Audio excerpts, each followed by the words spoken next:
So I was reading John Clarke's Bridging the Unbridgeable Chasm, which is one critique among many of Bookchin's characterizations or mischaracterizations of anarchism. And it motivated me to put together this very quick primer on individual and social anarchism. So if you're in anarchist spaces, you might have heard of this alleged division between individualist anarchism and social anarchism. Sometimes if the person is a big Bookchin fan, they might characterize it as lifestyle anarchism, although you probably shouldn't expect the most accurate characterization of social anarchism from them either. Because I think Bookchin's caricature of what is serious social anarchism versus lifestyle anarchism, one is focused on the collective struggle, the other on just personal rebellion and aesthetics, is a real old man yells at cloud kind of energy, and it really strawmans his enemies, in my opinion. He lumps together a lot of diverse currents, whether it be Stirnerite, egoism, post-structuralist theory, primitivism, various countercultural practices. He puts them all under this dismissive label that I really don't find useful. He frames his lifestylist opponents as apolitical, as narcissistic, as disengaged from collective struggle when it really was not the case. And he creates this false dichotomy, I think, through the framing of his original book, Social Anarchism and Lifestyle Anarchism, An Unbridgeable Chasm, that one must choose between social and lifestyle, the individual and the collective. It's all intertwined. Anarchism historically has sought to reconcile these dimensions, and by caricaturing those that he considers to be lifestyle anarchists, lifestylists, whatever, he completely misses the opportunity to build a more pluralistic, nuanced, and layered anarchist theory that embraces both individuality and solidarity. Of course, he wasn't particularly interested in anarchism anyway because he went and founded his own ideology, but so the badness go. We don't have to get into it with Bookchin right now. But this little article reminded me that I wanted to address this whole topic of individual and social anarchism, so I'm just going to do that real quick. He says that Bookchin argues that this stark dichotomy has its roots in the history of anarchism, and that certain flaws in the very mainstream of historical anarchism have contributed to the ways in which the contemporary movement has gone astray. He presents his unbridgeable chasm thesis as follows. Stated bluntly, between the socialist pedigree of anarcho-syndicalism and anarcho-communism, which have never denied the importance of self-realization and the fulfillment of desire, and the basically liberal, individualistic pedigree of lifestyle anarchism, which fosters social ineffectuality, if not outright social negation, there exists a divide that cannot be bridged unless we completely disregard the profoundly different goals, methods, and underlying philosophy that distinguish them. So I'm not going to read the entire article, you could read it for yourself, I'm going to link it in the description, but I want to quickly introduce Alan Ritter's concept. An apt description of the anarchist view of the relation between the personal and social dimensions is found in Alan Ritter's concept of communal individuality. I like that term, communal individuality. Ritter, a careful student of classical anarchist thought, explains that in espousing communal individuality, the anarchist tradition asserts that personal autonomy and social solidarity, rather than opposing one another, are inseparable and mutually reinforcing. What is striking when one looks at this tradition is its consistency in upholding the importance of both poles of the individual social polarity. And the last quote I want to reference. Bookchin's thesis that there is an unbridgeable chasm between forms of anarchism that stress individuality and those that stress social solidarity is refuted by the history of both anarchist theory and anarchist practice. The bridge is crossed many times each day by those who practice the anarchist ideal of communal individuality in their everyday lives. Now, a few weeks before I read this particular article, I had read Ricardo Meyer's Considering an Antinomy, which really gets to the heart of this exact conversation.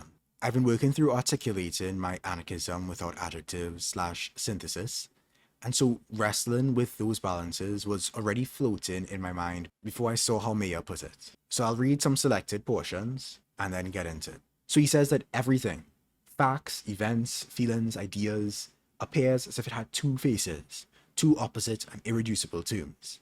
It could be said that the principle of contradiction is the essence of life itself. One small quibble, I don't think that everything can or should be framed as a binary, but I do recognize that there are rhetorical and analytical benefits to posing binaries within particular contexts. So let's proceed. In the midst of the aspirations of social renewal, the associationist trend and the autonomous tendency tend to an unequal combat. Ideals range from the assertion of independent individuality to the consecration of the mass, the all-powerful collective. Social practices reflect at every instant the anger of the individual in rebellion and the arrogance of the overwhelming multitude.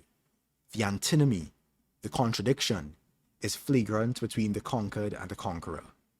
There is a dissolving and dispersing force called individualism, a conglomerating and conservative force called socialism or societarianism. At bottom, whatever terms we use, there is an obvious opposition between unity and totality. He goes on to say, and by the way, this whole thing is very short, but I didn't want to read the whole thing. He goes on to say that the antinomy between individuality and association continues to stand in favor of the undisputed and overwhelming sovereignty of the multitude. Basically, our common conception is that we defer to the majority, to the mass, to the group, to the collective. And in general, individuals seem happy to immerse themselves and disappear into the motley and undefined body of the mass, the crowd, the army, the party, or any association whatsoever. Few are zealous the protection of their personalities. Few, and commonly taken to be crazy and eccentric. And yet, many call themselves autonomists. They proclaim great and incontestable truths regarding human liberation. They want to dignify and ennoble the individual. But when push comes to shove, they surrender to their habits of routine and are submerged, forgetful of themselves, in the mob that overwhelms, like an impetus current, all obstacles. So there are people who say that they're all for individuality, they're all for the freedom of the individual, and yet they're very quick to subordinate the individual to a collective, simply because it is a collective. Mayer says no. Association, when it is not the result of a free contract between equals, is no different from blind, automatic subordination to the will of others. Solidarity and association do not require individual sacrifice. They do not obstruct independence. I haven't fully interrogated that particular statement, that solidarity and association don't require individual sacrifice. I think there are instances where solidarity does demand sacrifice on your part as a demonstration of solidarity. However, it could be that we're speaking of two different senses of sacrifice. It could be that Mayer is speaking specifically about the sense of sacrifice where the individual literally disintegrates themselves and their wishes and their needs to the mass. That the individual bows themselves and puts themselves to the whim of collective determinations. This need and this negation have their roots in the remnants of voluntary submission and compliance with imposed authority. This I agree with. You know, as anarchists, we speak about challenging authority, interrogating authority, overcoming authority, being vigilant about how authority may arise in our spaces. And yet I think we still carry on in some cases that heavily conditioned impulse to subordinate ourselves to authorities. Authorities that are less apparent because they obscure themselves with titles like collective will, but authorities nonetheless. I put this in green because I found it key. The antinomy exists anyway, because without personal independence, the individual is annulled, and without the association of individuals, life is impossible. To escape this impasse by submitting to the group or by denying it is to cut the knot. And what is needed is to untie it. To untie it is to remain autonomous and to cooperate voluntarily, to come together, to show solidarity in a common work. Again, we're speaking of shared affinities, shared association, shared goals. You come together on that basis, not on the basis of this organization exists forever and ever and for all eternity, regardless of the needs of its individual components. It is that we are coming together, that we are standing in solidarity for the sake of a common work. To speak of associationism means speaking of the deliberate acts of free wills. Anything less is subordination, regimentation, and slavery. It is not, in short, association in any sense. And I'll leave it with this line. The pact between equal and free beings resolves the antinomy, consecrating independence and realizing solidarity. Such is, ultimately, the anarchist principle. So this gets into what I mean when I'm talking about free association, right? And I speak about organization, coordination, grouping, decision-making, etc. through the lens of free association and not democracy for a reason. Democracy has a lot of associations and meanings and such in people's heads. I acknowledge that. I intend to address that when I do my full video on democracy. But the main kind of radical approach to democracy, direct democracy, has etymological and practical flaws that make it incongruent with my goal, which is anarchy, which is the practice of anarchism. The elevation of collective majorities above individuals and minorities just reproduces an authority of the many over the few. When I talk about anarchist organization, I focus on free association, which results from and in consensus. Not consensus democracy, but consensus and consent-based decision-making.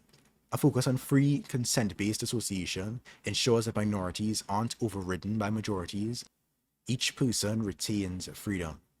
Conflict resolution comes to the forefront. There's no government structure imposing wills, enforcing authority, demanding compliance, granting legitimacy, granting permission or prohibition. And if agreements can't be reached, again, conflict resolution or disassociation. And this results in a dynamic association, an ordered chaos. Groups form, dissolve, and reconfigure freely based on ongoing consent. And this fluidity to choose with whom and how we associate is one of our principal defenses against the calcification of hierarchies. I like the phrase that Malatesta used to sum it all up, that we are neither democrats nor dictators, but anarchists. Still, this is a digression from my main point, that individual liberty and collective solidarity are not enemies but conditions for each other. There is, of course, a pull between autonomy and solidarity, but it's necessary for us to hold both together. I welcome the different trends and focuses within anarchism that highlight different things, some with more of a collective focus, some with more of an individual focus. But anything that I would recognize as anarchy, as I understand the philosophy and value of anarchy, would see that the fullest individuality exists in free collective association, and that anarchist collectives are those that maximize individual freedom. All power to all the people. Peace.